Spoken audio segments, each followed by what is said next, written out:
This could be the set of strings that, I just die happy with, this is it. And the rest is up to me.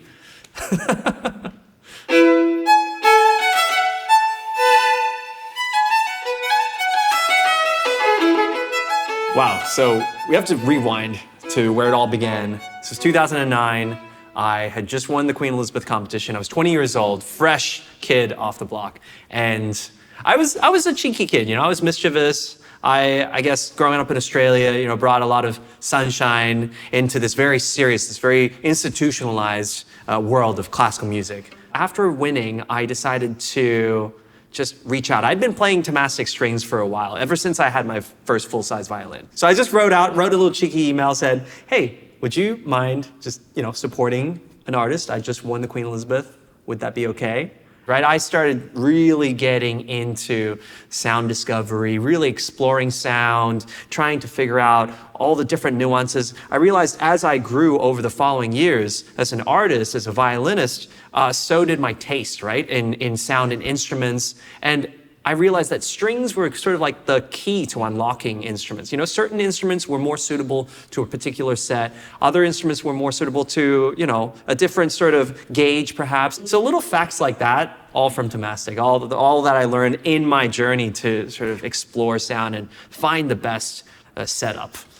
And then a few years into that, I remember visiting the product guys at Thomastik. It was led by Franz Kleiner, and so I started taking notes. I started testing for Franz, and it was also aligned with what I love doing as well, which is really nerding out over strings and just getting into the sound. It really helped me listen to sound in a new way and be aware of all of the different frequencies, sort of EQing the instrument, EQing myself in all the different concert halls around the world.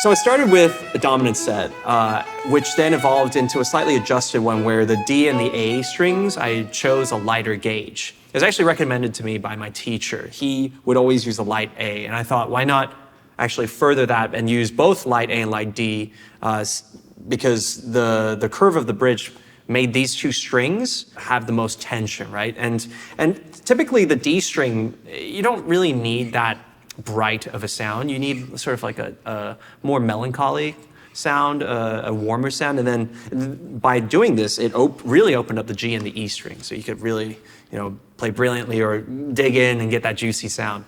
Over the years, though, I realized that the more I was playing, the halls became bigger and bigger, and I transitioned from dominant strings into the Peter-Infeld, which for me had much more power and were able to carry my musical intentions further.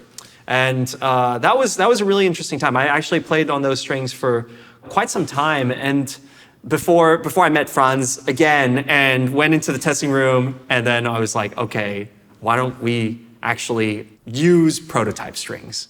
So he started giving me these strings that were not on the market, which was like so incredibly exciting for me, because I felt like, wow, these are like pre-released, and people would ask me, what strings are you using? I'd be like, using Thomastik strings, but I can't really tell you what they are because I don't even know what they are.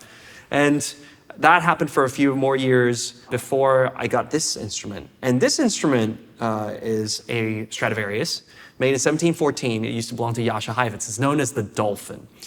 And this instrument, let me tell you about it. It is incredibly difficult to play.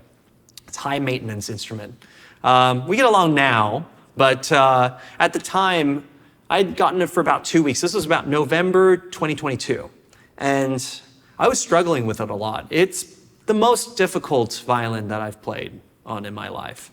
And I was trying to figure out the sound. I was using all the setup. I was, questioning everything, trying different chin rests, I couldn't really switch out the pegs. Usually I do that as well. But So I took this instrument over and made a special trip to this testing room once again, and I said, look, how do I unlock the sound, right? Like, it's only got, right now, if I dig really deep, if I press really hard, it carries.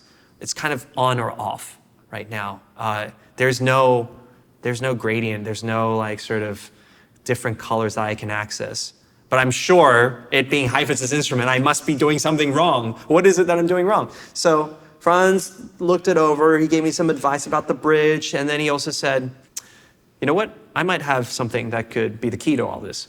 And he handed me this set of strings. And that was the first time that I encountered this DYNAMO set. I was like, oh, what's this? Why haven't you told me about this before, Franz? And he was saying, I wanted you to, see the finished product. Here is a new set, and explain to me that DYNAMO means dynamic range, right? It's all of the different, it's exactly what I needed, right? From the softest gradients to the most powerful sounds.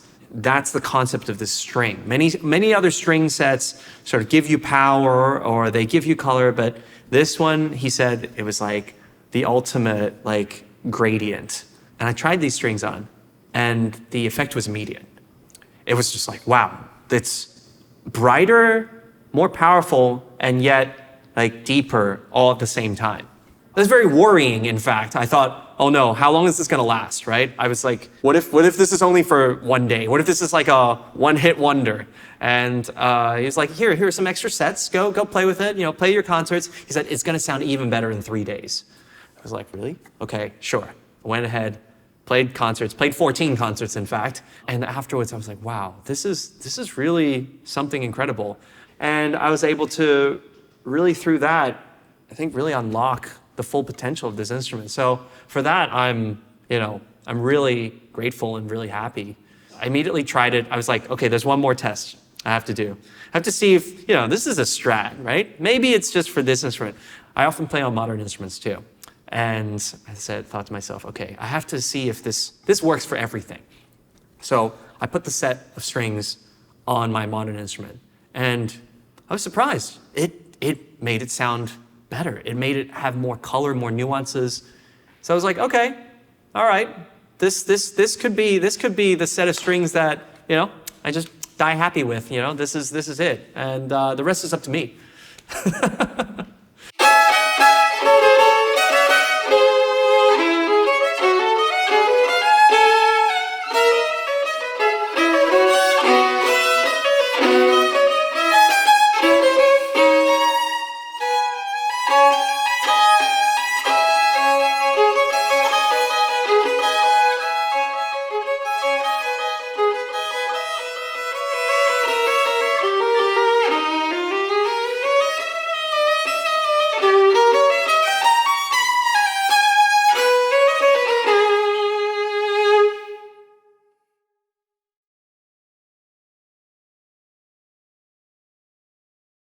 Perfect lazy day comprises of waking up, of course, late, sleeping in, and cooking my own breakfast, surprisingly. After traveling for so long, cooking breakfast for yourself is actually such a privilege. When you don't have an errand or an appointment that you have to make, right? That you can actually take your time and just watch the eggs just bubble, And that's something I never thought that I would appreciate. I thought always going to the hotel buffet breakfast was my thing.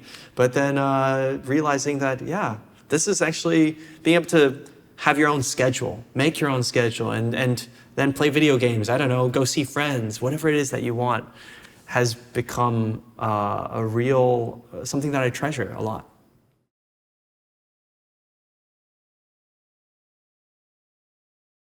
So things that I've always wanted to learn, but haven't come across yet. Okay, one is singing. I would love to get singing lessons. I feel like if I got some singing lessons, then, karaoke wouldn't be such a scary thing. I could really go out there and just, I would love to get some singing lessons. That's the one thing I would just got to get around to doing.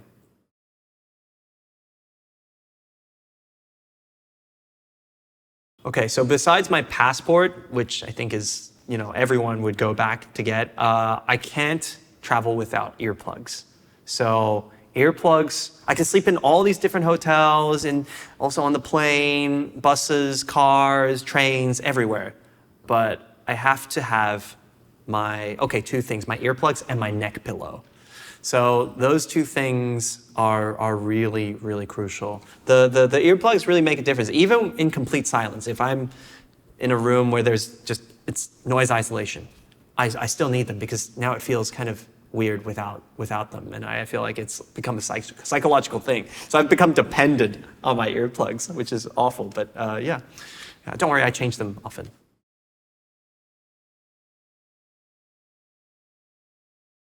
So for me, the type of music that I enjoy listening to really depends on the activity that I'm doing. I associate music, let's say if you're going to the gym, I want to listen to some, I really like, sort of heavy hip hop, let's say, or even like, metal music, like heavy metal. That will just get me going. That's how I listen to music. If I'm at the beach, it could be pop music. Obviously, if I'm working, then it's like, actually, it depends. If I'm working, studying the piece of music, then obviously it's whatever that music is. But if I'm working, like emailing, let's say, doing admin stuff, doing meetings, I can't listen to classical because it's just too emotional. It's like I'll get caught into it and I'll start listening to it too much, and then I can't work on whatever it is that I need to work on. So that's actually become a thing that I've noticed. Classical music really just has this like grip. It grips your focus. That's like a double-edged sword for me.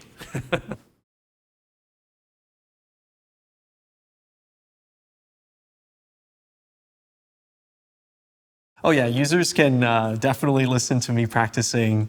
I only practice on tonics, so it's something that I've had to learn that practicing is not performing, but rather it's something sharing. It's like we're just trying new ideas. We're trying things. It's like you getting to perform something, but then having a second chance to perform it again. And then it sort of blurs that line between practice and performance, which I think is really cool. So yes, definitely inviting you all to my practice room and also the practice rooms of a lot of other great people out there, because it's not about being the best performer, it's about being the best practicer.